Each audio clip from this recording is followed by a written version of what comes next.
beginning her last great journey, the Queen's farewell to Scotland and her beloved Balmoral.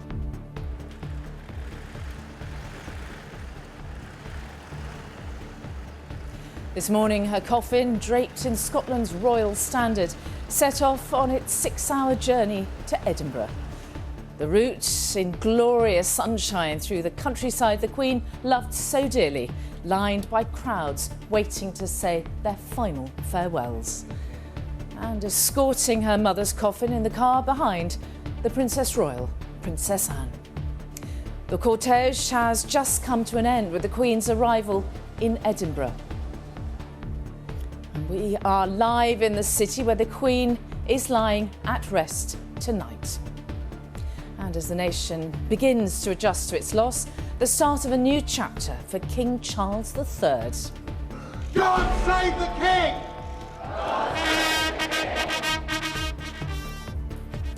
Proclamations for the new monarch ring out in the 4 corners of the United Kingdom. And the Gold Cup! Estimate has done it! Estimate and Ryan Moore has won! we take a look back at one of the Queen's greatest loves, racing and horses.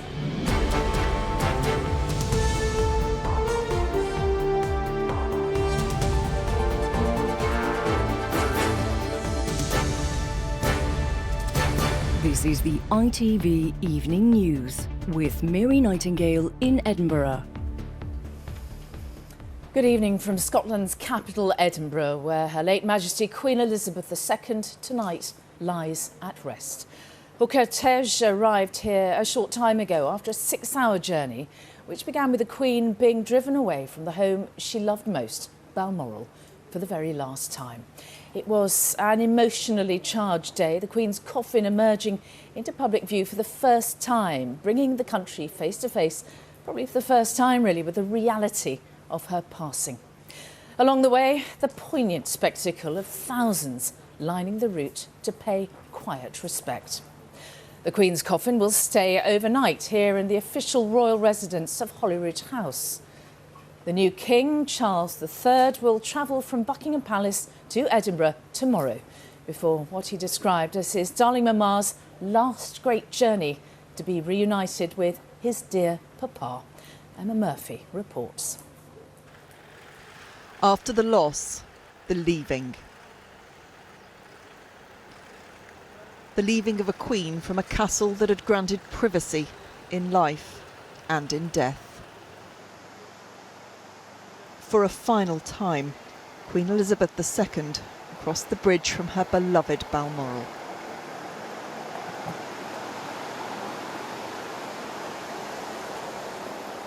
The current of the Dee, a sound she'd enjoyed since childhood, the only sound now.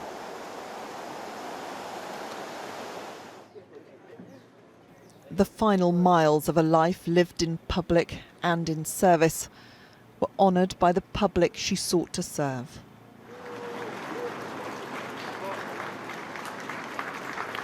This was Scotland's time to bid farewell, and for miles the streets were lined by those who'd lived their whole lives under her reign. This was a farewell to a woman of this country and a countrywoman at heart. Along her route, her love of rural life was honoured. Tractors as well as horses, an unusual yet fitting guard of honour. The untamed beauty of this area brought the late Queen great peace. Nothing has changed here, yet how very different this landscape must now seem to Princess Anne, who journeyed south with her mother's coffin. In Scotland's cities, thousands filled the streets of her kingdom to honour a life surrendered to service.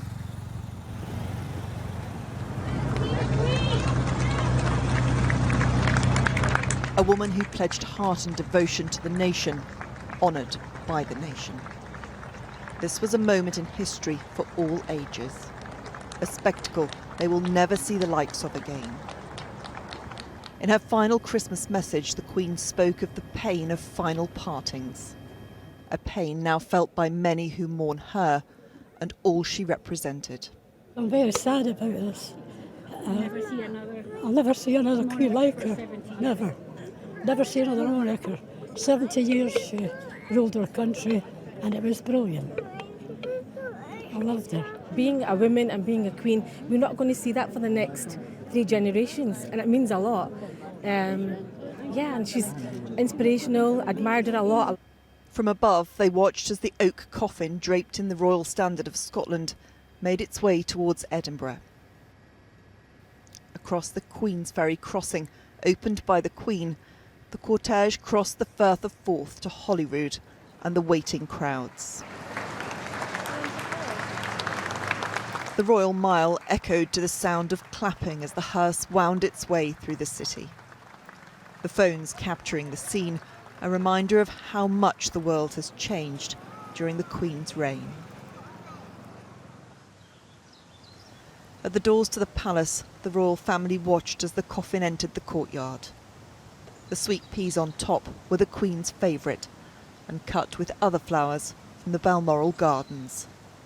A reminder, perhaps, of happy summers past.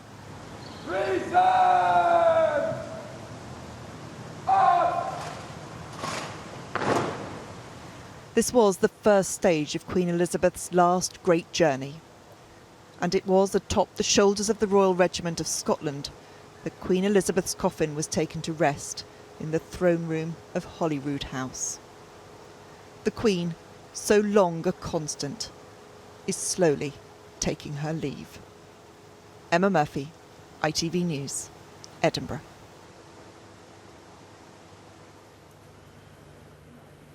Amazing pictures, aren't there? And our royal editor Chris Shipp is with me. Hello again, Chris. Now, Hi. It's a day, in a way, remarkable day in all sorts of ways, split into two. The beginning of the late Queen's journey to her final resting place, and then all about the accession and the next king. Yeah, you know, Mary, there were a couple of things that stood out for me on a day, of course, when there was just so much to take in. Firstly, I think, was the arrival of the coffin after it left Balmoral into Ballater. We talk about Ballater a lot. This was the Queen's local village. And there have been people there who have said to us over the last couple of days, the nation has lost a monarch, but we lost a neighbour. And then, you know, there was a 6-hour journey. In fact, it was a little over 6 hours because it was running late. I was just struck by how many people just wanted to stop their cars on the side of the road, to stand literally in the carriageway and see the coffin go by. And there's some of the scenes there of the tractors lined up in a guard of honour. There was people on bridges who were just crowded onto the bridges to see a moment of history. And, you know, we've been talking, of course, about the passing of the late Queen since Buckingham Palace announced it on Thursday, but seeing the coffin for the first time, I think for many people today, that was a reality, that it has happened, the era was changing. As we talk tonight, Mary, the coffin has been taken through the colonnade, up the great stair of the Palace of Holyrood House. She is resting in the throne room, and then tomorrow, another big day for this city. And then, meanwhile, the new king is getting on with the business of ruling. He is, yes. He has had a couple of audiences at Buckingham Palace today. He's met the Commonwealth Secretary-General as well as the High Commissioners of the 14 realms. Remember, he's not just the king of this country. There are 14 other realms, Canada, Australia, Belize, Jamaica, Antigua and Barbuda, etc., where he is king. He has met them this afternoon. But tomorrow he has a big moment, and I think not just as king but as son, because he will travel here to Edinburgh and he will process behind the coffin, walk up the Royal Mile to St Giles Cathedral for that service, along with other members of his family. Now, we saw the crowds on the Royal Mile today. What are they going to be like tomorrow as the coffin is taken slowly up that historic High Street and into the cathedral? History happening in front of our very eyes, isn't it? It's fascinating, Chris. Thank you for the moment. And one of the first places that the Queen's cortege passed through after leaving Balmoral was the place, particularly close to her heart. Chris mentioned it just now, the village of Ballater.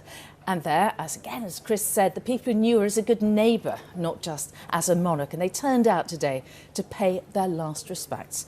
Sangeeta Lal was there. A display of quiet dignity for a woman so respected here. The Queen today passed through one of her favourite villages one last time. It's a place she could walk freely, protected by residents who considered her a neighbour and gathered in their thousands to mourn their shared loss. I think it was a great show of respect her coming through today. She's much loved in this area, and I thought it was fitting that people came out to say her, pass their respects on for her. Why did you feel so passionately to be here? Just because she was our queen, and just really wanted to come just to say her goodbyes. You'll look around and you'll see the photographs of her walking around the streets of Ballater and going into the butcher's shop and so on. Yeah, so she was very much sort of part of the furniture, really. And part of the community, visiting almost every year, here in 2016 to reassure residents hit by severe flooding and let them know she was always there. Not just for official visits though, with so many today reliving the joy of their story with her. Emily, you had a letter from the Queen. Yeah, and when my mum found out, she was like, "Oh, we got a letter from the Queen! We got a letter from the Queen!" Why did you get a letter from the Queen? Because I drew her a picture of a crown. Even the simplest gesture was held in the highest regard by a monarch who always shared her time and whose wit never wavered. A story I heard was about she came across a gentleman in the village who was driving a bus, and she said, what's this? And he said, "It's a bus, ma'am." She went, "I know it's a bus, I know it's a bus. What's it for?" And he says, "Well, it's for taking ladies and gentlemen of a certain age to the shops." And she went, oh, I can get on that, I can do that. And this gentleman who was driving the bus said, I don't think you can, ma'am." And it was the gentleman himself that was telling me this story. And why can I not get on? And he held up and says, "But you don't have an Aberdeenshire bus pass." And she laughed. Moments that are just memories now, but ones that will never fade. Sangeeta Lal, ITV News, Ballater. So much is going on at the moment. Let's just run you through a reminder of exactly what the next few days of national mourning are going to look like. And tomorrow afternoon, the Queen's coffin will process along Edinburgh's Royal Mile to St Giles Cathedral. The King and some members of the royal family are expected to follow on foot, and the coffin will rest there for 24 hours. On Tuesday evening, the coffin will leave Scotland, driven to Edinburgh Airport to be flown to RAF Northolt in northwest London before travelling by hearse to Buckingham Palace. A guard of honour will greet the procession on its arrival there. The following day, the Queen's coffin will be moved to Westminster Hall for 4 days of lying in state, allowing the public in the UK's capital city to pay their respects. And we are expecting thousands to come before the state funeral at Westminster Abbey on Monday, the 19th of September. The service then begins at 11 a.m. Well, let's go just down the road from where I am to Holyrood, where the Queen is now lying in rest. And Neil Connery is there for us. Neil, you've been there all day. Describe the atmosphere. What's been happening? Mary, it feels like a hush has descended upon the Scottish capital tonight. I was up on the Royal Mile earlier on as the cortege made its way in, and we heard and saw that wave of applause following it as it made its way down here. Some people were looking on thoughtfully, reflectively. Some had their heads bowed. Some were taking videos and pictures, determined to capture history. I think after the shock of Thursday and everything that has happened over the past few days, for many people, seeing the Queen's coffin for the first time really brought home what we have lost here. But speaking to people today, there was a real determination to show gratitude for a life of incredible service. And I think what Scotland and Edinburgh has done today, will do tomorrow and on Tuesday, has been done with great dignity and reverence. The Queen's love for Scotland has been reflected back by its people. Neil Connery, thank you. Well, next let's go to St Giles Cathedral, where, as you heard earlier, the Queen's coffin will be moved tomorrow. And Louise Scott is there for us. Louise, what can we expect to see when events unroll tomorrow? Well, Well, attention will once again return to St Giles Cathedral behind me here, and we're expecting tomorrow scenes similar to today. People lining the streets for another opportunity to be able to see the Queen take another turn up the Royal Mile. After King Charles III has taken part in procedural ceremonies at the Palace of Holyrood House, he will join that procession with the Queen's coffin back up the Royal Mile here to St Giles Cathedral, where a service of thanks and well wishes will take place at 3 p.m, and that is where the Queen will lie to rest for 24 hours, giving the public a chance to file past. We expect that to begin around 5 p.m. Later that evening at 7 o'clock, King Charles III will be joined by other members of the royal family for a vigil at the coffin, known as the Vigil of Princes. And this is all giving Edinburgh and Scotland one last chance to say goodbye to the Queen. Louise Scott at St Giles Cathedral, thank you. And I don't know if you can hear, just behind me, there's a trumpeter doing the last post. I mean, it's all incredibly moving, I must say. While much of the public's attention was focused on the start of the Queen's final journey, the business of the new King's accession also continued today, as I was talking to Chris about a little bit earlier. After yesterday's events in London, formal proclamations announcing Charles III as King were made in Britain's other capitals and also in Commonwealth countries. Our correspondent John Ray reports. It is ancient custom, even in an age of instant communication, that speaks with the greatest authority. God save the King. At noon across Britain and Northern Ireland, the formal proclamation of the new reign. Prince Charles Philip Arthur George is now, by the death of our late sovereign, of happy memory, become our only lawful. From Belfast to Edinburgh. Charles III. Y mae coron Teyrnas Unedig Prydain Fawr a Gogledd Iwerddon. A reminder too that in its foundation the United Kingdom is a land of diverse people and languages. I ran y tywysog Charles Philip Arthur George. In Cardiff, they have not just a new king, but a new Prince and Princess of Wales. 3 cheers for King Charles. Hip, hip. Hooray! These declarations came a day later than London, to echo past eras when words of momentous weight were carried on horseback to all corners of the kingdom. To the days, too, when Britain had an empire that is now a commonwealth of equals. In New Zealand, the same gun salutes, the same words spoken. We duly acknowledge the ascension of our new King, His Majesty, King Charles III. And from Wellington to the capital of Australia,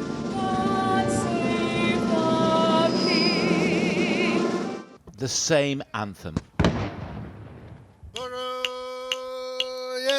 And another reminder of the many different traditions the British sovereign must somehow represent. From overseas realms that might seek a republican future to Britain's devolved governments that do not always pull in the same direction.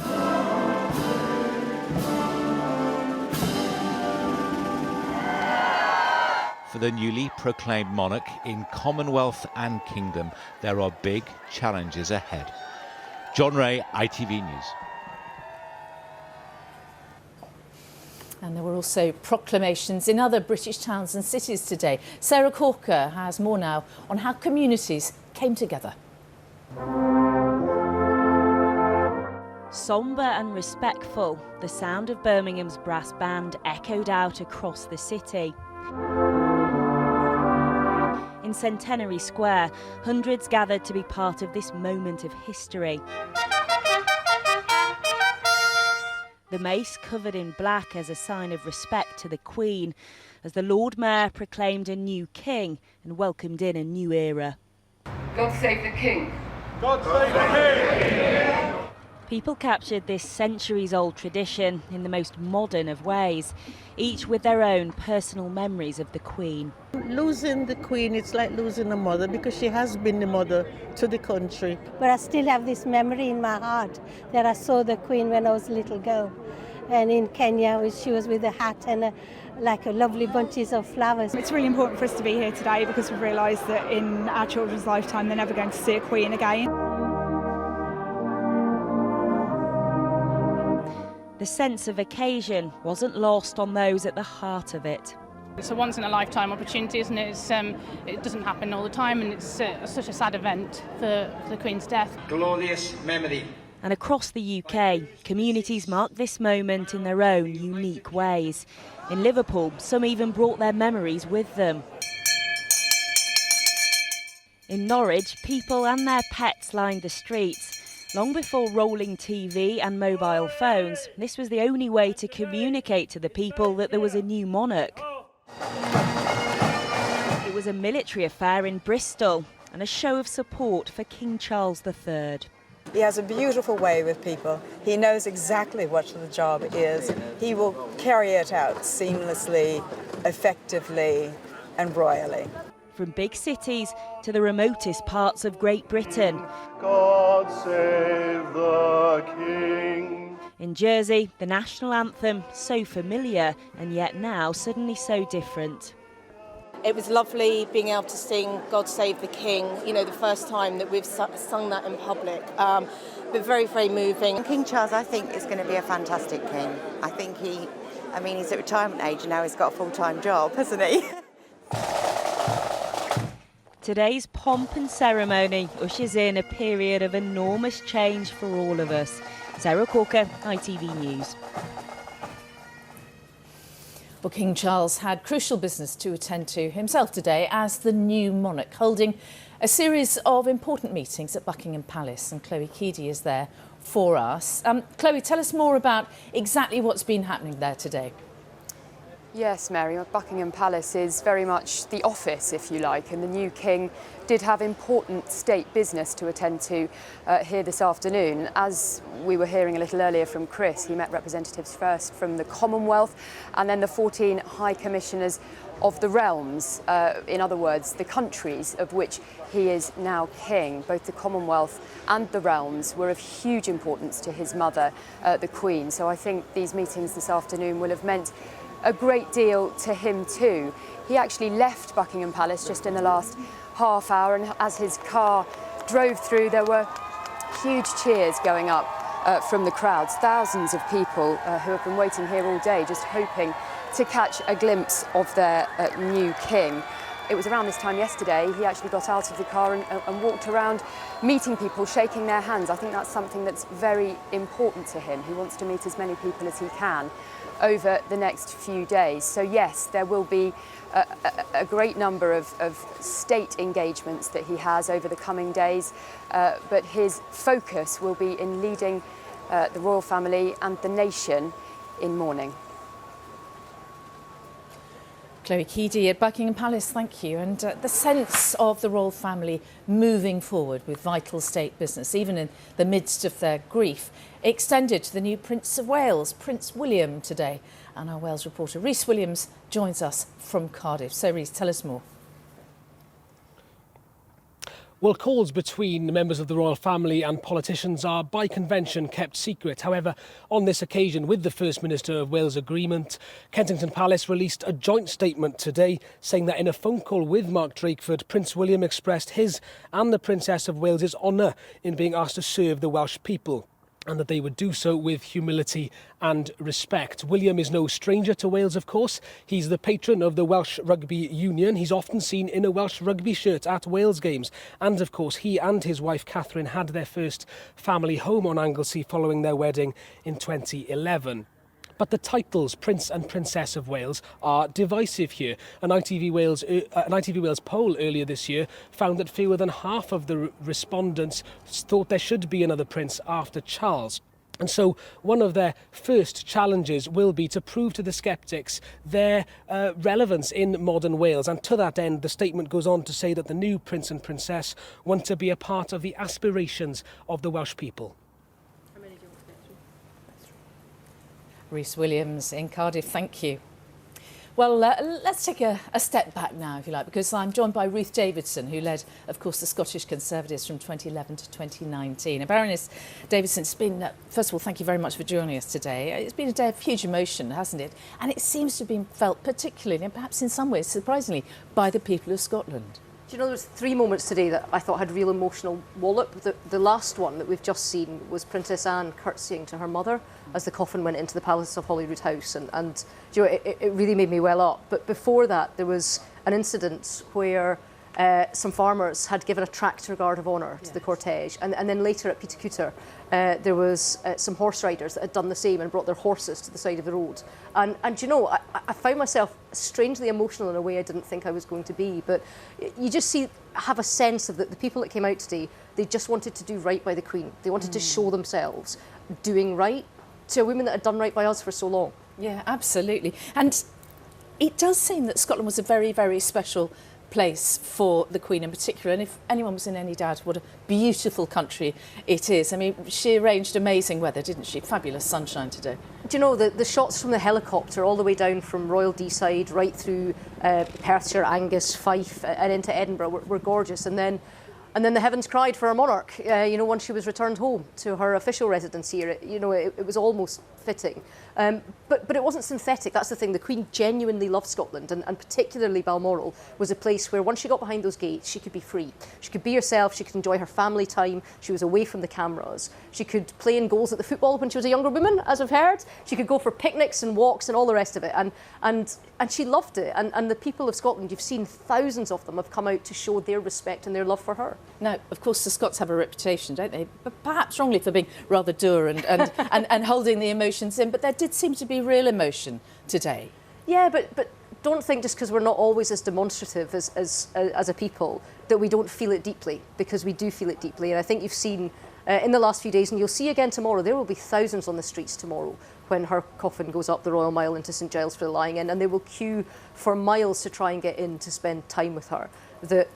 Yeah, we might not always make a show, but we do feel it deeply. And again, perhaps inaccurately, you know, the view from the media bubble some might accuse us of is that the Scots don't really like the monarchy very much, and it's all falling apart at the seams in terms of the United Kingdom.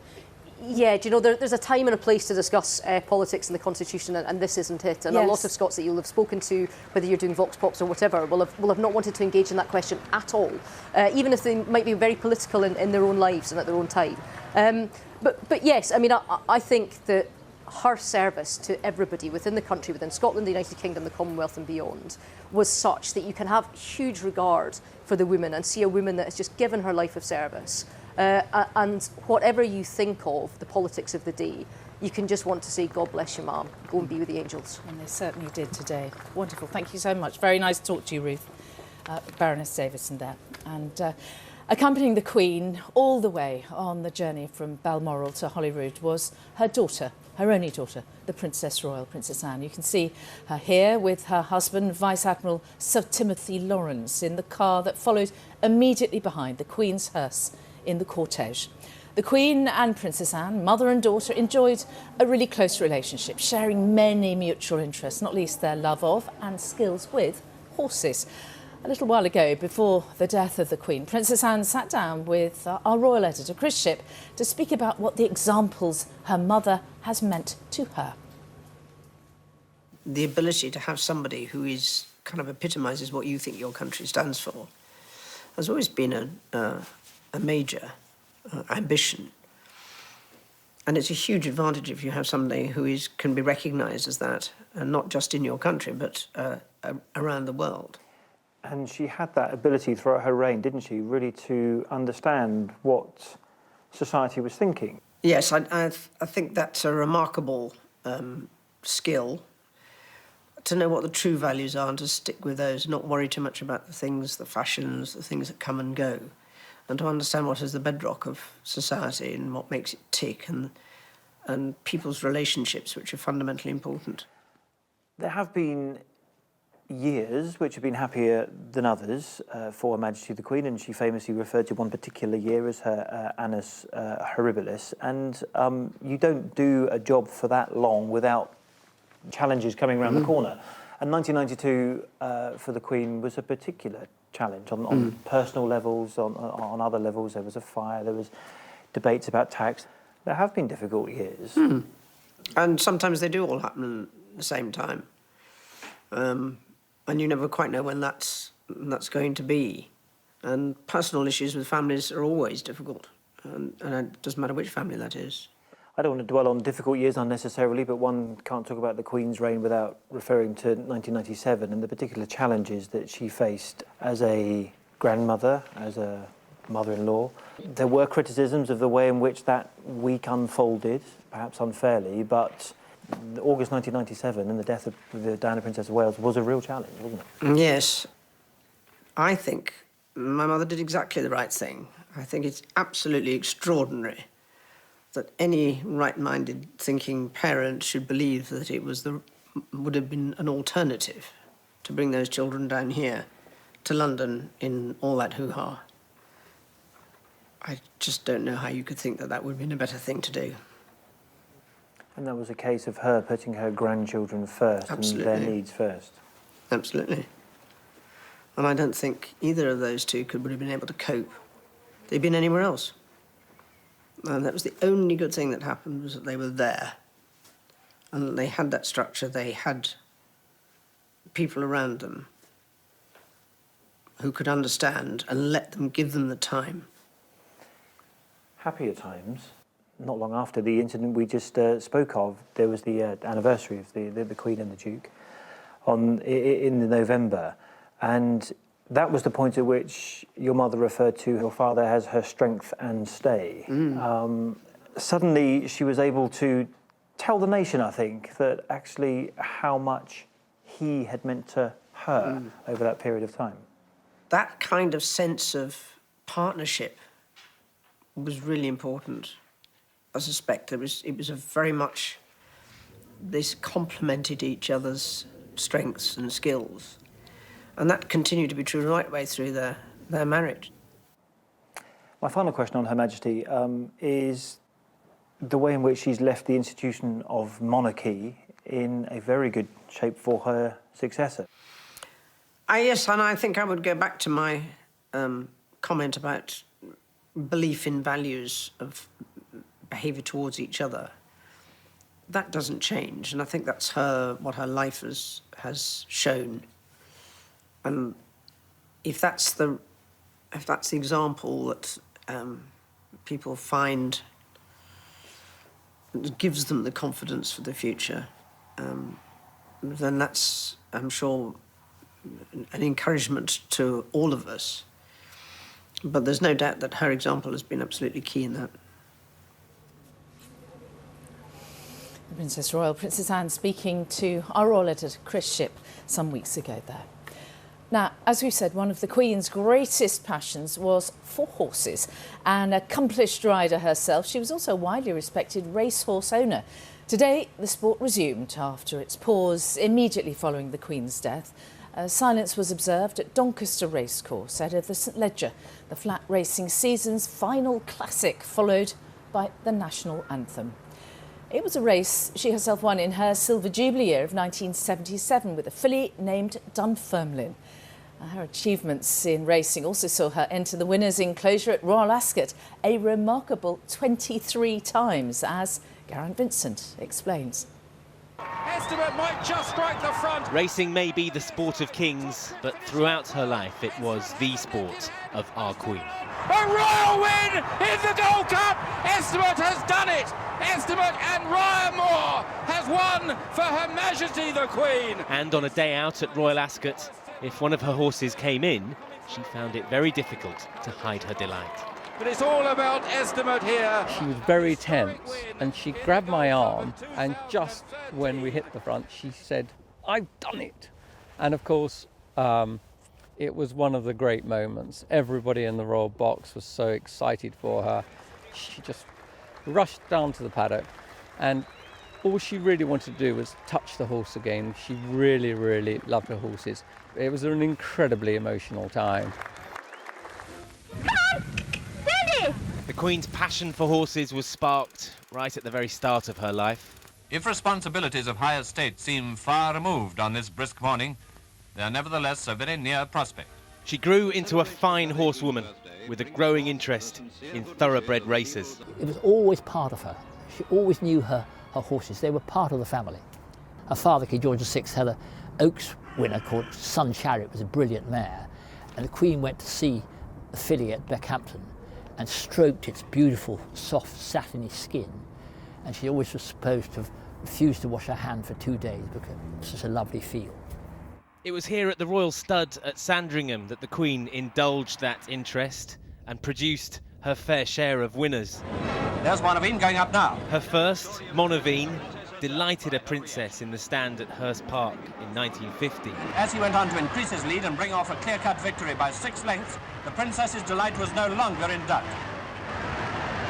Another of her big stars was Oriole, seen here at the Coronation Derby in 1953. What she used to love to do was come to the yard. I mean, that was her day out. She would wander through the barns and talk to all the lads and thoroughly enjoy it. It's a shame, really, that she couldn't come racing more often than she did, really. So what we tried to do, was get runners for her at Ascot. Horses, of course, also played a role in the ceremony of the Queen's public life, most often at Trooping the Colour. Her horsemanship and her composure were put to the test in 1981 when someone in the crowd fired blank shots at her. Her Majesty didn't flinch. Private moments could be glimpsed at Sandringham, out riding with a groom, or driving herself back and forth to the stables. This was her escape. Horses were an escape because something she could do physically and go right on. In her 90s she was riding. But also, without being trite about it, they didn't talk. You know, everybody wants to talk to the Queen or daren't talk to the Queen. The horse is going to be the same whether it's the Queen or you or me. Horses were the Queen's great hobby. Racing and breeding these beautiful animals gave her a huge amount of pleasure. And they drew out aspects of her character, the attention to detail, the consideration for others, and the ability not to get too carried away with either the good times or the bad that defined so many parts of her life and reign. And coming away, free agent, it's a royal winner. Such was the Queen's devotion to public duty. The pleasures that she enjoyed in the few hours of spare time she allowed herself were very rarely seen. Horses were her most precious pastime. She couldn't have done without her racing, and racing will certainly miss her. Geraint Vincent, ITV News. Well, let's go back now to Chris Shipp for a final thought about today's momentous events and also looking ahead to tomorrow. But today, first of all, we saw the first hint, didn't we? The first sight of the meticulously planned, very carefully executed official pomp and circumstance. We did, and of course you can plan things, but just because you've planned them and a lot of it was signed off by the Queen herself, you know, all these details were run past her and she gave them her approval, but it doesn't take away from the poignancy of some of those little details. You know, even before we saw the coffin at Balmoral today, there were 6 gamekeepers from her Balmoral estate who carried it from the throne room into the hearse, and then we were told the flowers on the coffin, dahlias, sweet peas, the Queen's favourite, among with, you know, white heather, all picked from her estate. Little details like that. And I think we can see again the images of those horses that are all lined up. It was in a place called Peter Cooter, just on the outside of Aberdeen, and there you can see them in the bottom of the left-hand corner of the screen there. I counted a dozen horses. I mean, how touching was that? And all of this was quite instinctive. Everyone had come out of their, you know, houses or their places of work because they wanted to be part of the moment. And of course, this is just the start, because there's tomorrow, and we'll talk about that in a minute, and then there's obviously the move to London and everything that's going to happen there. All right, well, Chris, thank you very much indeed. There is so much still to come. It is fascinating and moving, isn't it, in equal measure, I think. Well, tonight, the Queen's coffin lies in rest at the Palace of Holyrood House behind me, enveloped in the Royal Standard of Scotland and guarded by the Royal Company of Archers. Now, even though the crowds packed the Royal Mile in Edinburgh 10 deep As Her Late Majesty's cortege ended its 6-hour journey, there was sombre silence as soldiers from the Royal Regiment of Scotland carried the Queen's coffin into the palace under the watchful eyes of her children and their spouses. Now, the journey had begun this morning with the intensely poignant moment of the Queen's final exit from Balmoral through those gates, and it continued with people lining the route all the way in glorious sunshine. And as the nation took in the enormity of its loss, there were more proclamation ceremonies around the UK, connecting the new King Charles III to all 4 corners of his kingdom. Meanwhile, at Buckingham Palace, at Windsor and all around the country, people in their thousands upon thousands came forward to lay their own tributes to the Queen.